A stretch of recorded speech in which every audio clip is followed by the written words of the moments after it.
Nope. Right now, my body is being told that it's about 28 because that's the way it feels. And so in my mind, I don't feel that I'm my age. Like, I'm even surprised when it's always being reiterated back to me actually how old I am.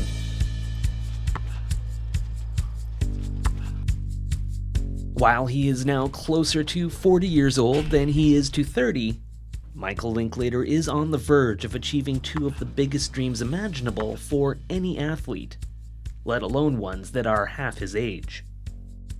He will soon be playing professional basketball in his hometown, and may be on his way to compete at the Olympic Games. For me, I haven't let that become an obstacle, and that's something I've been overcoming my entire life is obstacles. He has spent much of his life being told all the reasons he couldn't make it as a basketball player. He was the wrong age, the wrong size, even the wrong color. Of course, I dealt with my fair share of racism growing up and being teased for having long hair, even on the basketball court, and even having it pulled. And while those voices may have extinguished the internal fire in lesser people, they only served to stoke it for Linklater. It was something that I always kept in the back of my mind, and when I didn't want to wake up at 6 o'clock in the morning for a workout, those voices telling me I couldn't do it were things that were pushing me to get out of bed. So I was able to kind of turn some of those negatives into real positives. But it isn't only the naysayers he has had to overcome. The obstacles off the court have been even greater. He was actually born in Trenton, New Jersey, to a Canadian mother who has struggled with alcoholism her entire life. And if it wasn't for my great aunt Maria Linklater searching for my mom, I wouldn't be sitting in front of you here today and as the man I am.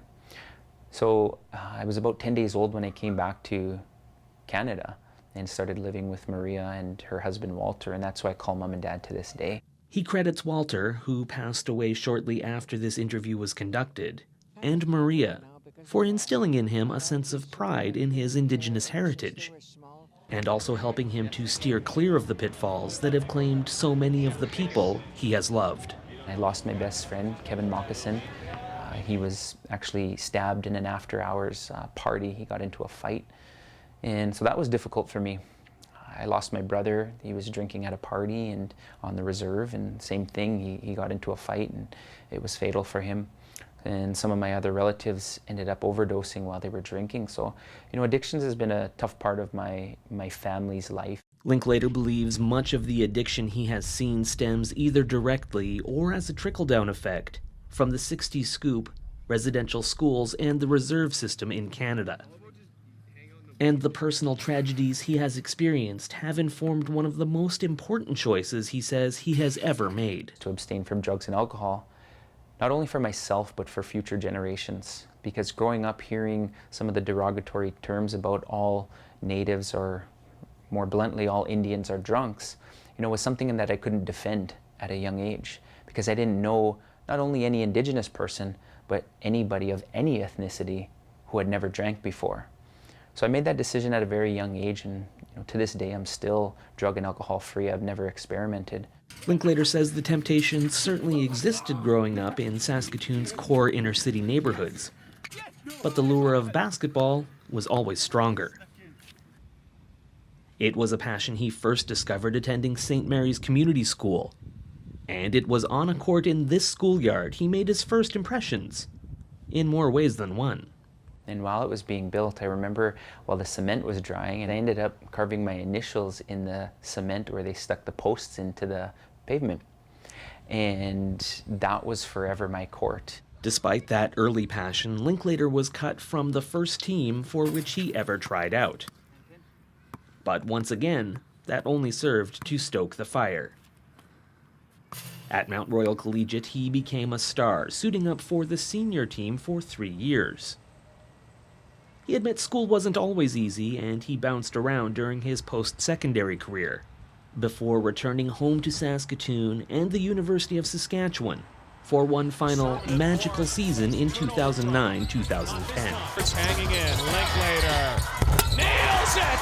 Several years older than many of his teammates, Linklater's veteran leadership helped the team claim its first and only national title. My biggest goal was winning. I didn't care if I scored points. I didn't care if I got recognition. If we won at the end of the day, I was happy. And so I did everything I could that year to make sure that I really had everyone kind of buy into their roles. And it was really like a family. That team was a family that year. And even after their careers as Huskies came to an end, 3 of the brothers in that family kept playing together at the highest level. Linklater, Michael Liefers, and Nolan Brudell formed the core of a team that began competing in and dominating FIBA 3x3. Linklater believes their success stems more from the chemistry they have built over the years than athletic talent. Now teamed with former U.S. college star Steve Kerr from Edmonton, they have competed around the world in the fast-paced half-court variant of the game. And when FIBA looked to add a venue for their 3x3 World Tour, Linklater quickly put on his promoter hat to suggest his hometown. I've always been, I guess, a go-getter. And for me, once I see something in my mind, I know it will become a reality.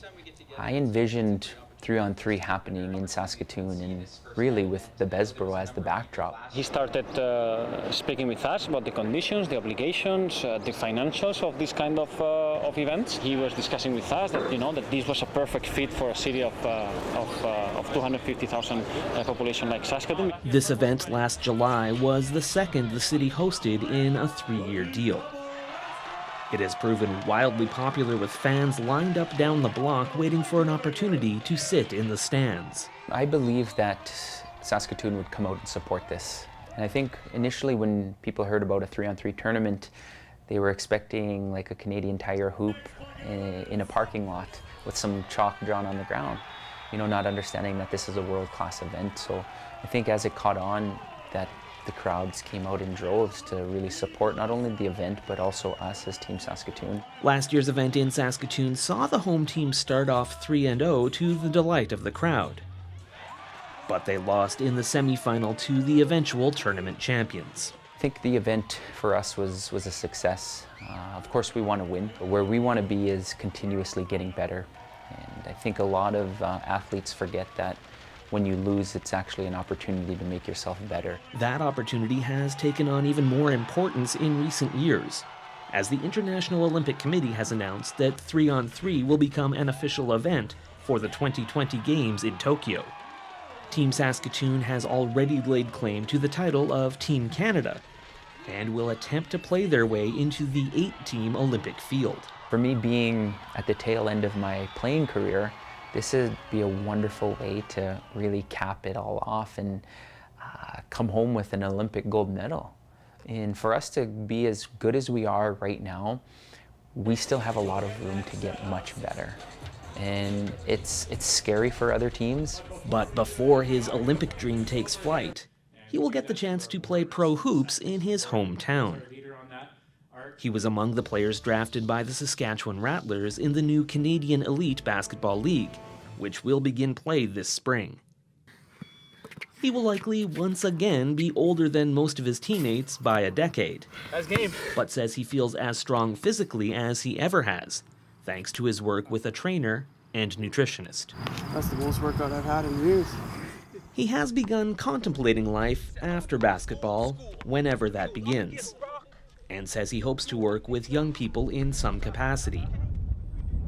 He will also continue his efforts with the charity he started, Boys with Braids, which encourages young Aboriginal men to take pride in their heritage and wear their hair in the traditional way as he does. A lot of our young Indigenous boys are being teased and bullied to the point where they're cutting off their culture in that sense by cutting off their hair.